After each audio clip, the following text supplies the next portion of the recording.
sommes là pour célébrer cette 200 millième prise. Mais l'autre objectif est de distribuer, de déployer sur le département dans son entier, à l'horizon de la fin 2025, 320 000 prises, plus de 320 000 prises.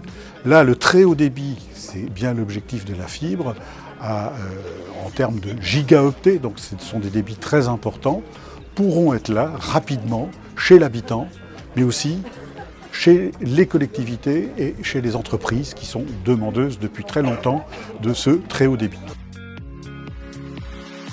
Alors le déploiement de la fibre, il se poursuit parfaitement. Pour la 3e année consécutive, Manche Numérique tient ses engagements.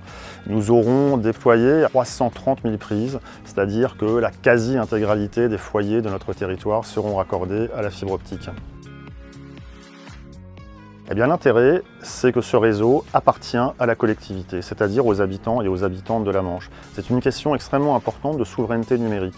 À terme, personne ne pourra venir nous dire ce que l'on doit ou ce que l'on ne peut pas faire de ce réseau. Au quotidien, ce sont environ une soixantaine d'entreprises qui travaillent quotidiennement sur les chantiers de déploiement de la fibre, que ce soit dans des bureaux d'études, sur les chantiers ou pour faire des raccordements de la fibre optique. Et globalement, ça représente entre 400 et 500 personnes en fonction des phases de chantier. On a souhaité, au niveau de Manche Numérique, créer cette démarche d'insertion professionnelle avec des clauses dédiées à l'intérieur du marché de travaux, donc qui représente environ 54 000 heures sur l'ensemble du chantier. À ce stade, ce sont déjà 39 000 heures d'insertion qui ont été réalisées dans le cadre de ce projet sur les 54 000 envisagés.